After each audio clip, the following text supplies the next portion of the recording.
One of the great privileges of working at History Hit and making films together with our team at Timeline is the access we get to extraordinary historical locations. Like this one, Stonehenge. I'm right in the middle of the stone circle now. It is an absolutely extraordinary place to visit.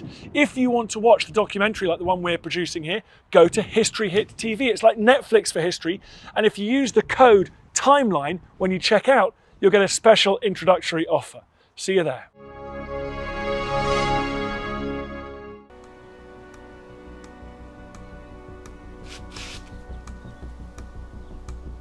I have just done something that Franklin Delano Roosevelt could never do on any day of his 12-year presidency.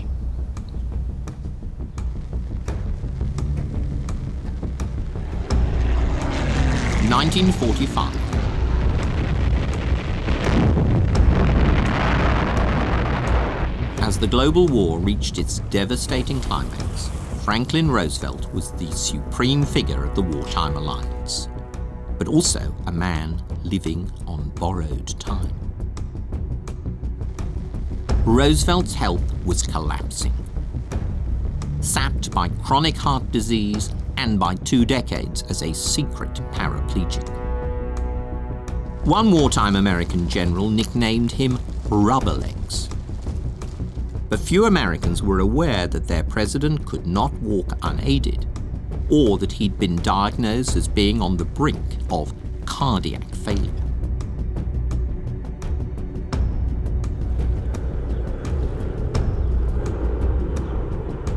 Despite these secrets, however, the public Roosevelt stands as one of America's most remarkable presidents. He crafted a New Deal to drag America out of the Depression of the 1930s.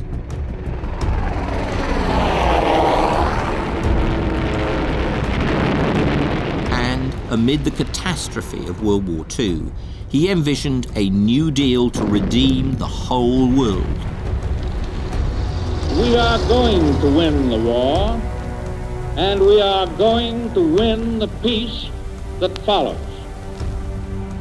Roosevelt would not survive the war, yet his desperate bid to create a lasting peace and his tangled legacy in the post-war world is one of the great stories of the 20th century.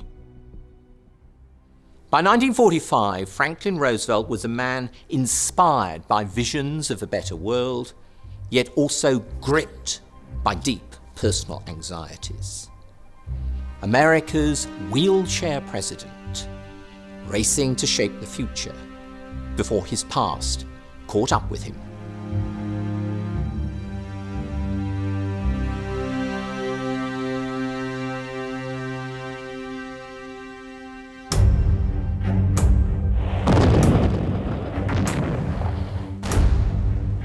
At the beginning of November 1944, American forces were delivering killer blows to the enemy. The American army dominated the war in Western Europe. In the Pacific, the American Navy had penetrated deep into Japanese coastal waters to hunt down enemy shipping.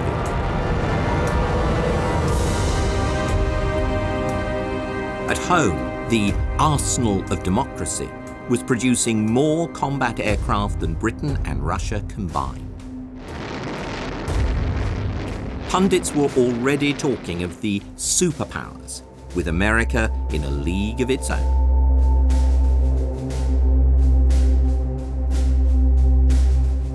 Franklin Roosevelt had been elected president for an unprecedented 4th term. He was the most powerful man in the world, yet ironically, one powerless over much of his own body.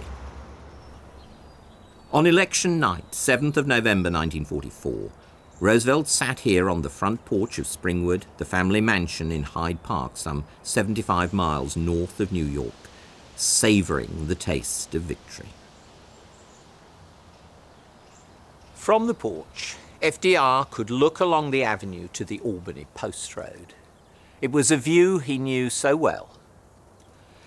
In the early 1920s, he'd stared at it day by day, in a mixture of hope and despair. A mere quarter mile. This was a journey he longed to make, but for years his legs couldn't manage it, and now his heart was too weak as well.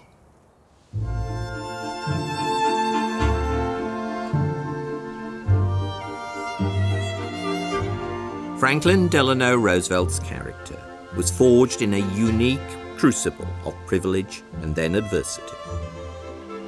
He was the only son of wealthy New York gentry, one of the River families whose grand estates spread out expansively along the banks of the Hudson.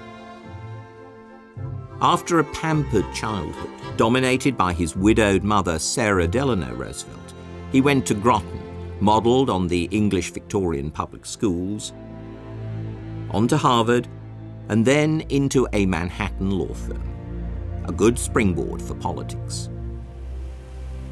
Roosevelt also married well. Eleanor was his fifth cousin once removed and a niece of President Theodore Roosevelt. She brought a wealth of useful connections for a young man with political ambitions. Over the next 11 years, she gave birth to a girl, Anna, and 5 boys, one of whom died before his first birthday. Eleanor was an intelligent, intense, but shy young woman. Marriage gave her new confidence and poise, but she was still prone to crippling nerves and to what she called Griselda moments, when she went into a deep sulk.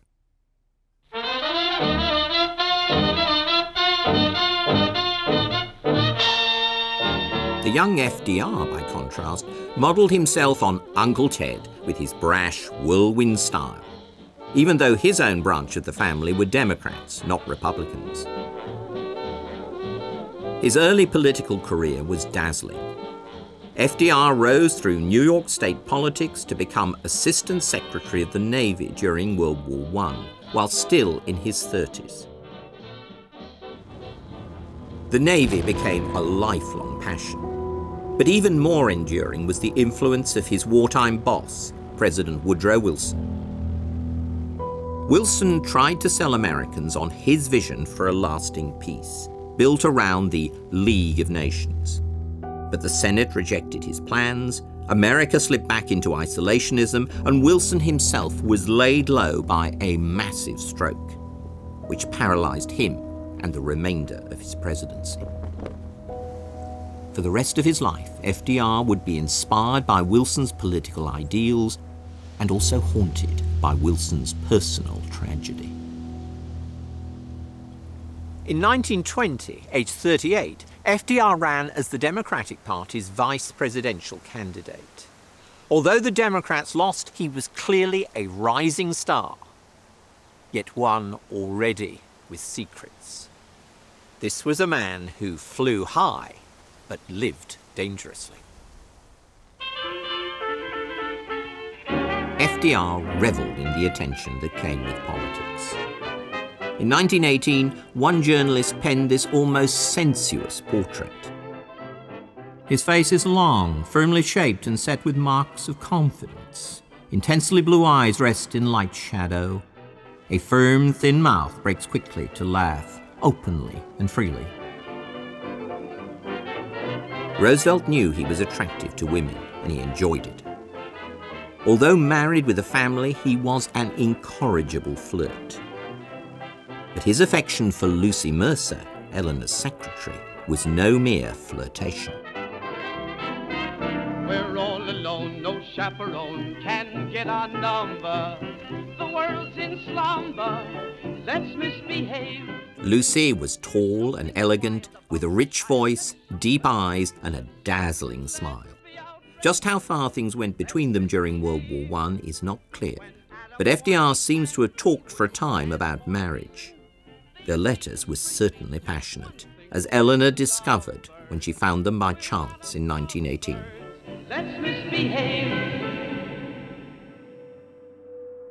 Shocked, in panic for a while, she felt utterly betrayed. There was talk of divorce. But Franklin's mother, Sarah, weighed in hard, warning her son that if he renounced his wife, shaming the family name, she would disinherit him and he would not get another cent. FDR had to listen. But the price extracted by Eleanor for staying together was Franklin's promise that he would never see Lucy again. The affair would have ended many marriages. But Franklin still admired and respected Eleanor, her fierce intelligence, her passionate sense of right and wrong. For her part, Eleanor still believed in Franklin, maybe even loved him, though theirs was almost certainly no longer a sexual relationship. And the tension eased in 1920 when she learned that Lucy had married a wealthy New York businessman. But then in August 1921 came a different and even more devastating setback for the Roosevelts. FDR was struck down by poliomyelitis. The disease was generally known as infantile paralysis because it particularly afflicted children, causing them to scream in agony and lose control of their bodily functions. Gradually, painfully, Roosevelt began to recover.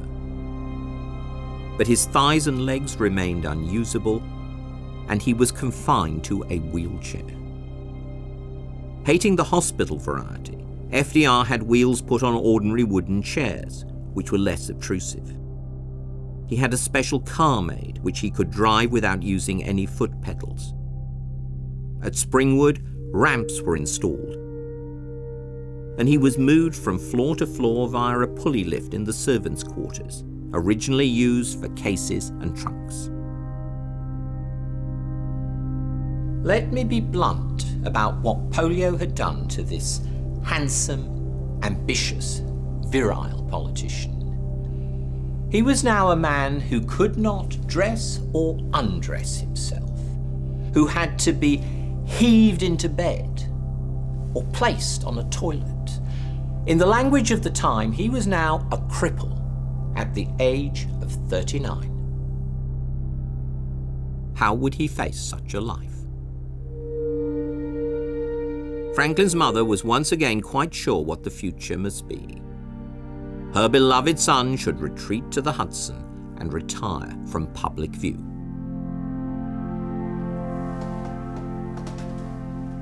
But FDR refused to heed his mother's wishes, intent on making a political comeback.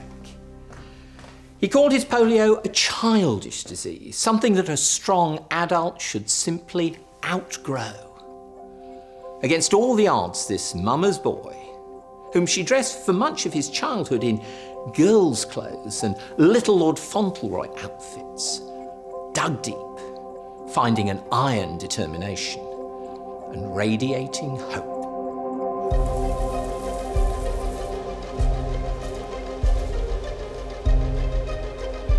FDR had a simple, straightforward faith in God.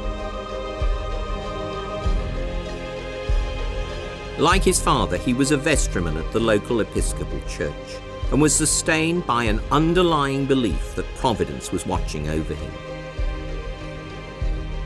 In the worst sleepless nights of his illness, he would tell himself that this was trial by fire, testing his moral fibre for challenges to come. That faith and resilience would become an essential part of his charisma as a political leader. As he would say in later life, once you have spent 2 years trying to wiggle one toe, everything is in proportion.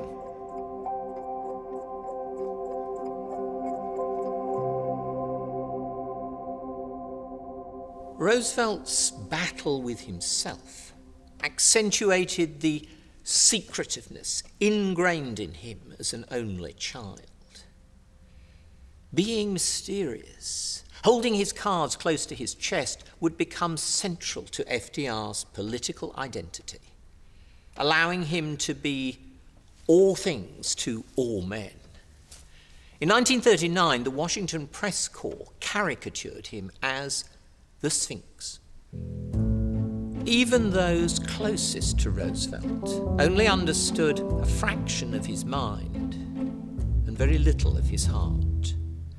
He often said that he never let his left hand know what his right was doing. "Which hand am I, Mr. President?" asked Treasury Secretary Henry Morgenthau anxiously on one occasion. Morgenthau was an old friend and Hudson Valley neighbor. Roosevelt smiled sweetly. "You are my right hand." Then he added, "But I keep my left under the table." Divide and rule. That would be Roosevelt's motto, in politics as in private life.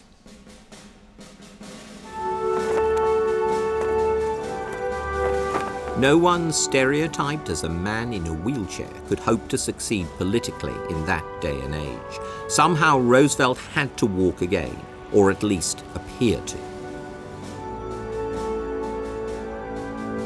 He was fitted with a heavy steel corset and braces, running from hips to heel. The weight was exhausting and the metal cut into his body, but the braces, when locked, enabled him to stand.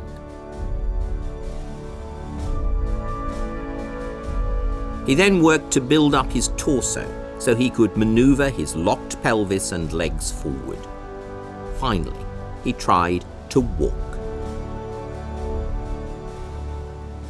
Every morning, imprisoned in what looked like something out of a medieval torture chamber, Roosevelt would stand near the house and vow, "I must get down the driveway today."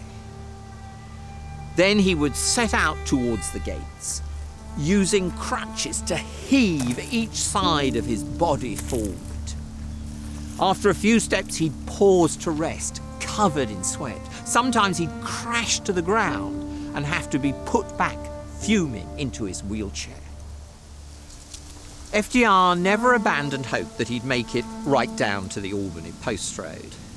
But after a couple of years of lumbering failure, it became clear that he could not walk freely. He would have to con the public that he could. His chance came in the election campaign of 1924. Roosevelt was booked to give the nominating address at the Democratic Party convention in New York on behalf of the candidate Al Smith. This would be his first appearance in public since polio struck in 1921. He practiced for hours with his teenage son James so as to be ready to take those few vital steps. Behind the scenes, Roosevelt was helped to his feet and his leg braces locked in place. Then James gave him his crutches.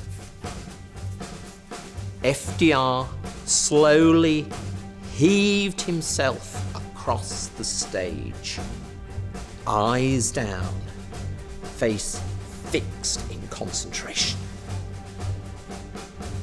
The audience watched in riveted silence.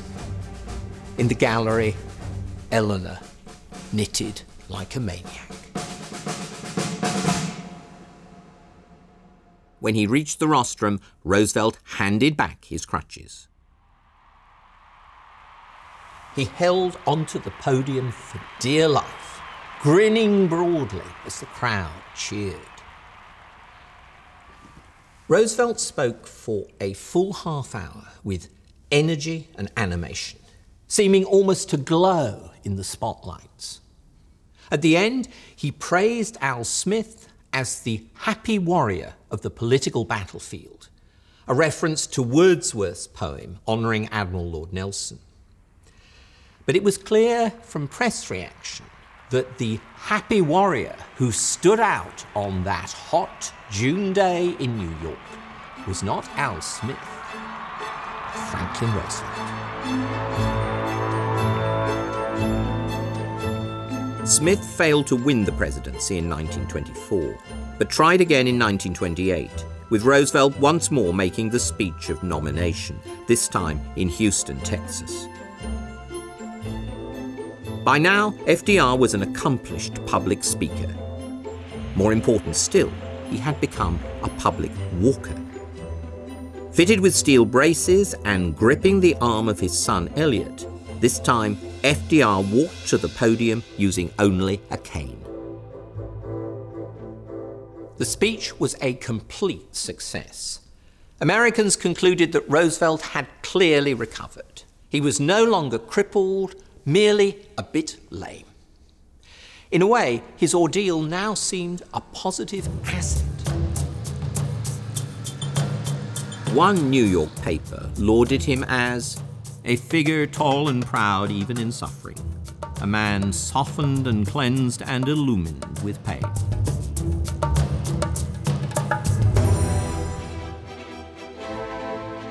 Thousands of Americans are here to cheer the birth of a new era in national affairs, a New Deal era, which is supposed to pull the country out of its chaos.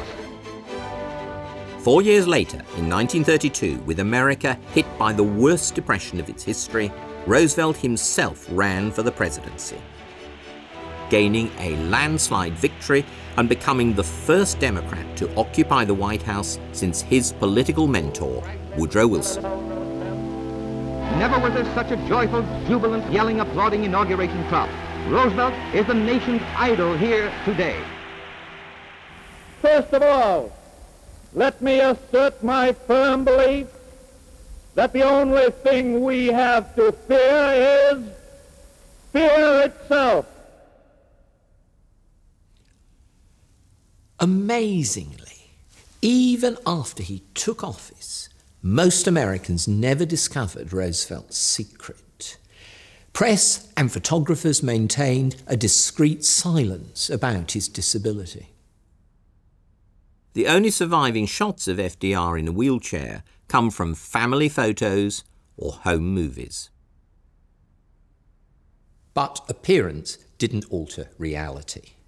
Roosevelt was the wheelchair president, and he was trying to lead his country through one of the most testing decades in its history. Yet ironically, I think, Roosevelt's infirmity was his greatest source of power. When he told Americans traumatized by the Depression, the only thing we have to fear is fear itself, Roosevelt, more than almost all his countrymen, knew what he was talking about.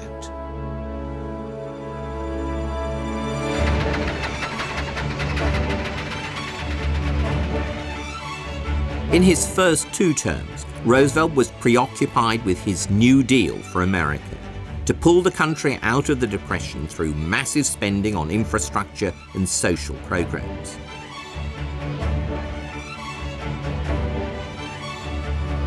But Roosevelt became more and more engaged in foreign policy as Nazism took hold in Europe. Having spent several summers in the Rhineland during his youth, he had long been convinced that the German elite were militaristic expansionists, and he saw through Hitler, describing him as a wild man and a nut. When he read the abridged English edition of Mein Kampf in 1933, FDR wrote caustically in the flyleaf, "This translation is so expurgated as to give a wholly false view of what Hitler really is or says. The German original would make a different story." During the 1930s, Roosevelt could do little to shift isolationist attitudes in America. But then came the amazing German conquest of Western Europe in 1940. Creating a global crisis. Roosevelt drew America closer to embattled Britain. America was then pitchforked into the global war by the Japanese assault on Pearl Harbor in December 1941.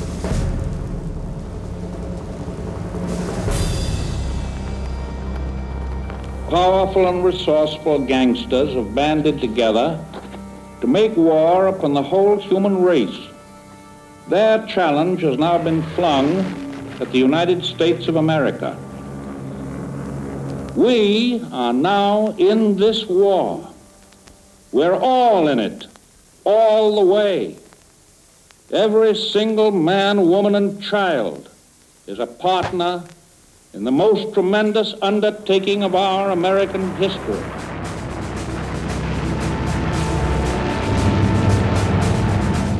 In In 1942 and 1943, America, allied with Britain, engaged in a brutal struggle against Japan in the Pacific,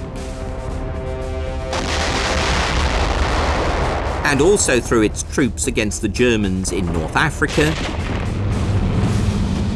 and then Italy, probing what Churchill called the soft underbelly of the Axis, before trying to attack Hitler's hard snout in France. The sources of international brutality, wherever they exist, must be absolutely and finally broken. We must begin the great task that is before us by abandoning once and for all the illusion that we can ever again isolate ourselves from the rest of humanity.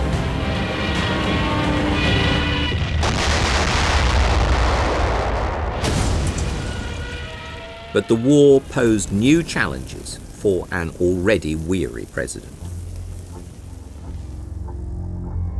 Roosevelt didn't simply want victory. He wanted to shape an enduring worldwide peace and avoid a repeat of the tragedy of Woodrow Wilson. For him, I think that meant drawing communist Russia into peacetime cooperation, moving beyond the era of European imperialism, and above all, persuading Americans to take up the burdens of international leadership in an improved version of Wilson's League of Nations.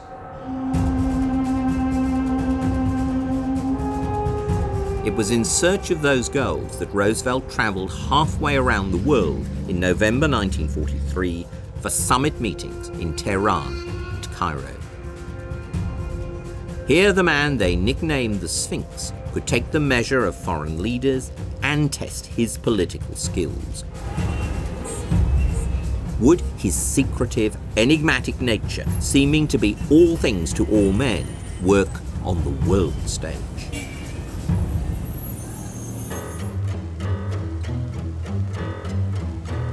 For Roosevelt, the highlight of the trip was his first meeting with America's other ally, Joseph Stalin. Russia's revolutionary Tsar had now gained the upper hand in his titanic struggle with Hitler. The Red Army was driving the Germans out of the Ukraine.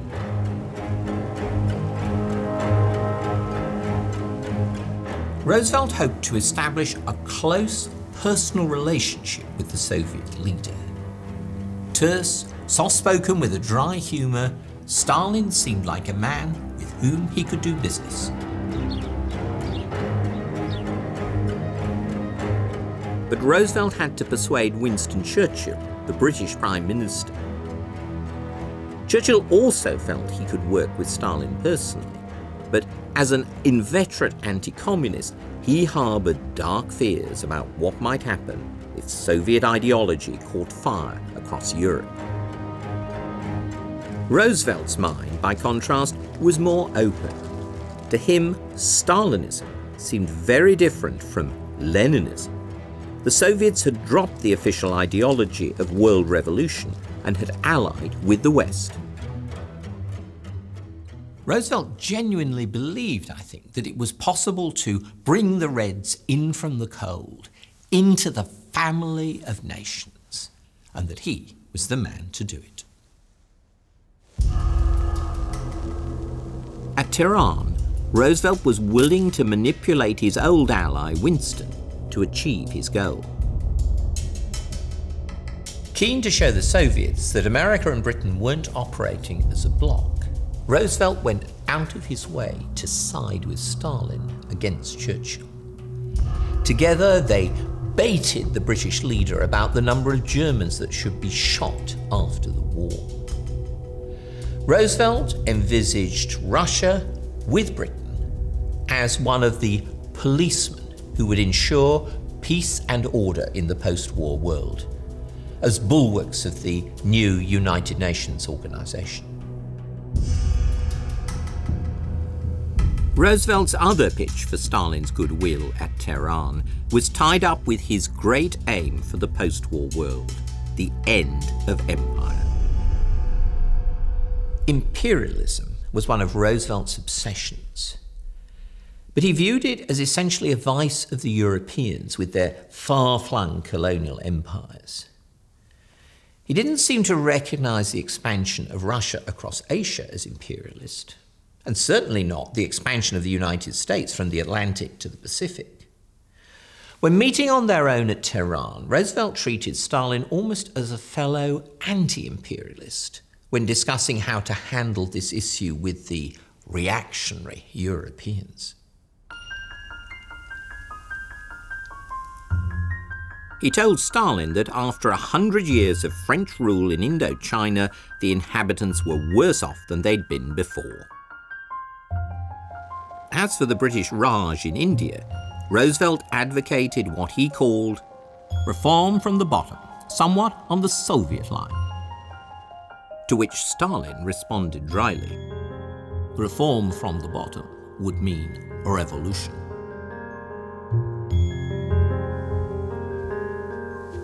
Roosevelt was delighted by the results of his journey. For him, the meeting with Stalin had been a huge step towards achieving his goal of a new world order no longer centered on the historic great powers of Europe. But the 12,000-mile round trip had taken a massive toll on the president's health. Massive and, in fact, fateful.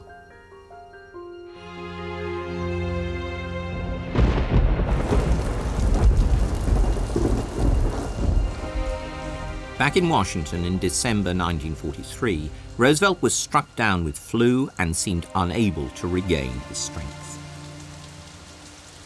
At Christmas, he said he felt like a boiled owl. He would nod off in meetings and complained of persistent headaches. Several long breaks in the new year at his beloved Hyde Park did not make a real difference. What's amazing today, I think, is the almost casual amateurishness of the medical care given to the most powerful man in the world. For months, the president's personal physician, Admiral Ross McIntyre, insisted that FDR's problem was simply persistent bronchitis and the after effects of flu. But then McIntyre was a rather strange sort of presidential doctor.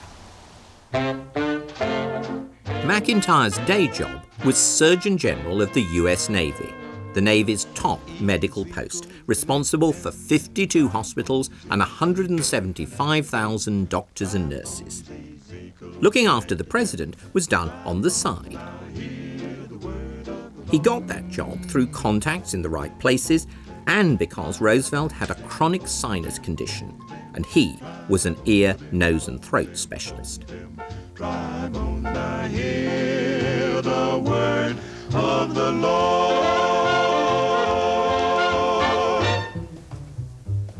McIntyre did his presidential duties on the run. He'd call in at the White House about 8:30 in the morning and go upstairs to the president's bedroom for what he called a look-see.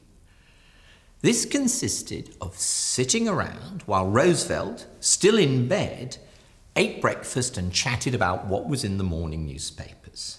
That, said McIntyre, told me all I wanted to know. No thermometer, no stethoscope, no taking the pulse, just listening to his master's voice. This was hardly a model of advanced medical science.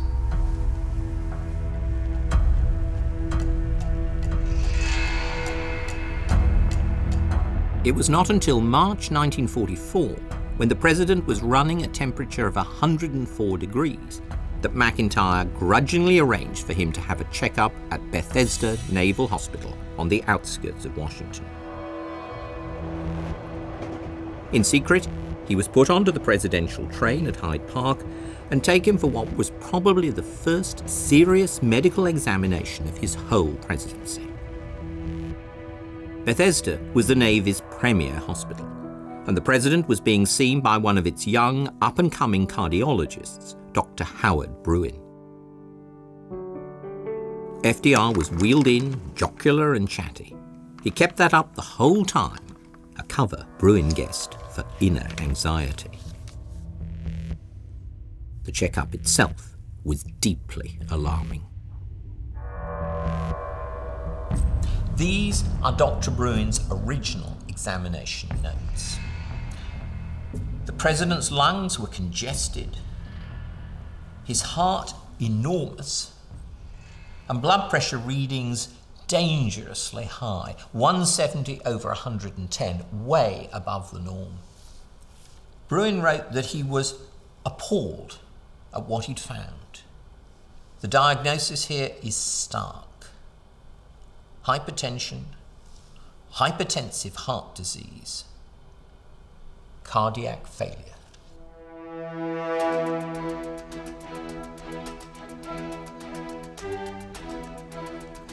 FDR's visit to Bethesda could not be kept a secret.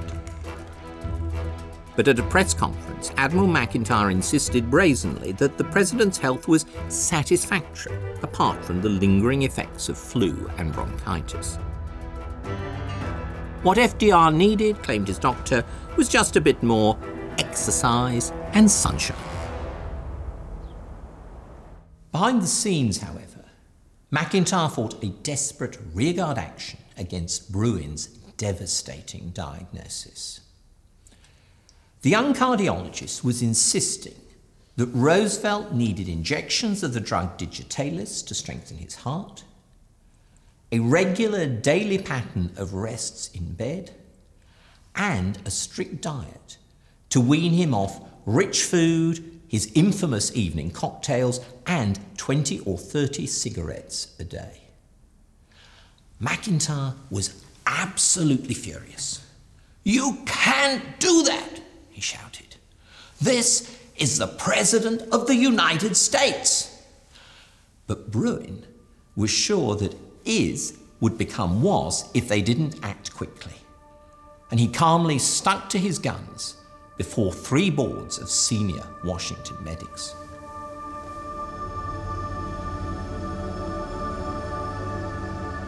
Eventually given leave to go ahead, Bruin achieved significant results. After a week of Digitalis, the president's lungs were clear and his heart smaller. He was sleeping much better and had cut down his cigarettes to half a dozen a day. But his blood pressure remained very high, and with it the risk of a stroke. Yet in those days there were no medications available for high blood pressure, and the standard remedies, rest and no stress, were hard to arrange for the most powerful man in the world. But Bruin did what he could.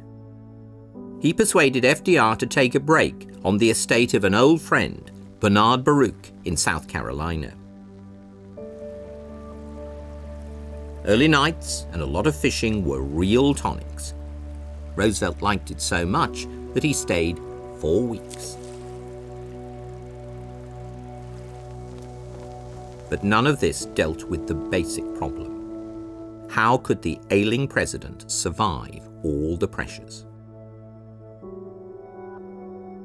He had been out of the White House for 9 of the first 20 weeks of 1944. He was now back, but was trying to operate on a 4-hour day.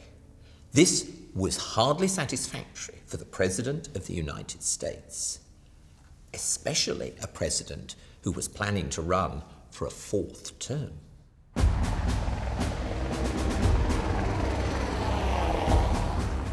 The Washington rumor mills speculated feverishly about how FDR's health would cope with another 4 years as president.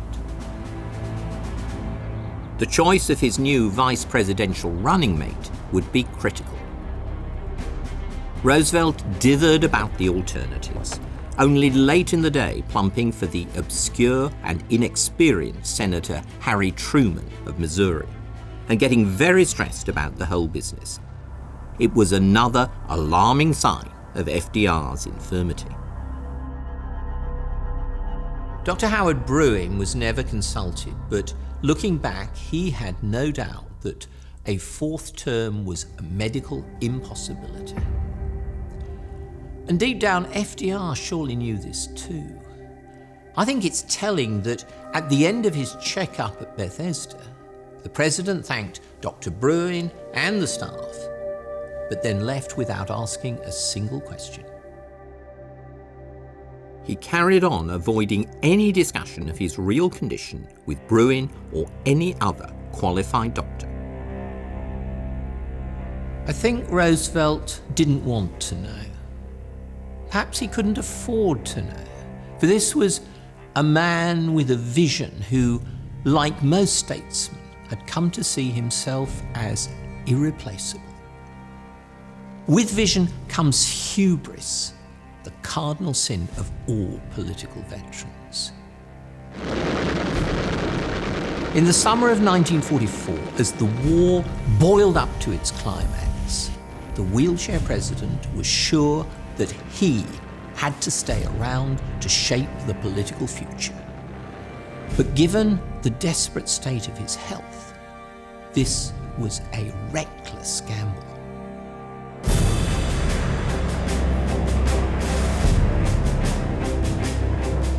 The 6th of June, 1944. D-Day, the long-awaited Anglo-American landings in France. News of Operation Overlord was greeted with relief and elation across America. That evening, the president spoke by radio to the American people, not in tones of exultation, but in the form of a simple prayer. Our sons, pride of our nation, this day have set upon a mighty endeavor, a struggle to preserve our republic, our religion, and our civilization, and to set free a suffering humanity. Help us, Almighty God, to rededicate ourselves in renewed faith in Thee, in this hour of great sacrifice.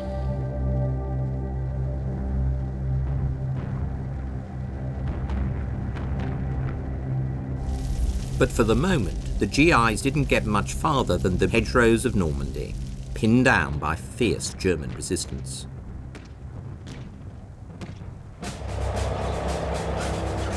Meanwhile, another D-Day dawned on the Eastern Front. Little known even today in the West, this shaped the fate of Europe as much as Operation Overlord. On the 21st of June, the Red Army unleashed its summer offensive into Byelorussia. The impact was devastating.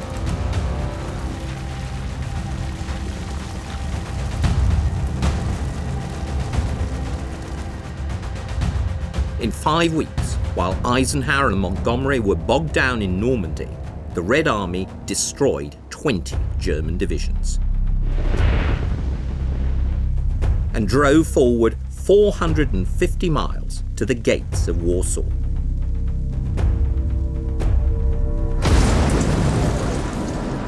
But when the Polish Home Army rose up against the Nazis, the Soviets provided little help.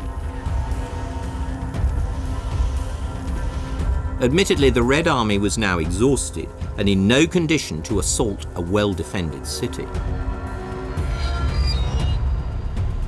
But Stalin, with reason, viewed the Warsaw Rising as a deliberate attempt by the Poles to liberate their country before it fell under Soviet control. Churchill, angered by the Soviet attitude, pressed Stalin to offer aid.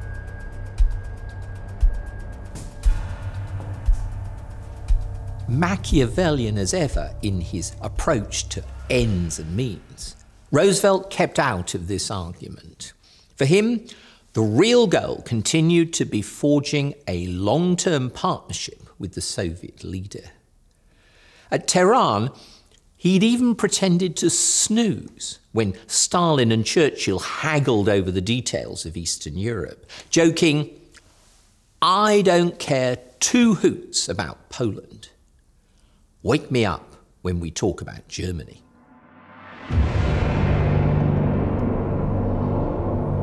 But the Warsaw Rising did have a significant effect on Roosevelt's ambassador to Russia, Averell Harriman. The Soviet response to the Warsaw Rising left Harriman feeling FDR was too confident about the Soviet regime gradually adopting Western democratic ways. The question became even more pressing when, in September 1944, the Red Army broke through into Romania and Bulgaria. The Soviets were clearly going to be a presence in Eastern Europe after the war was over. How should the West deal with them?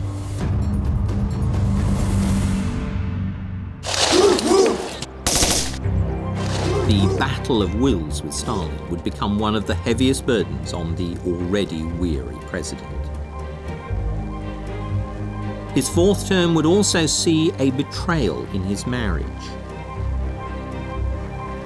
As Roosevelt raced to achieve his great goals in the last year of his life, the man they nicknamed the Sphinx would show his power and his vulnerability as never before.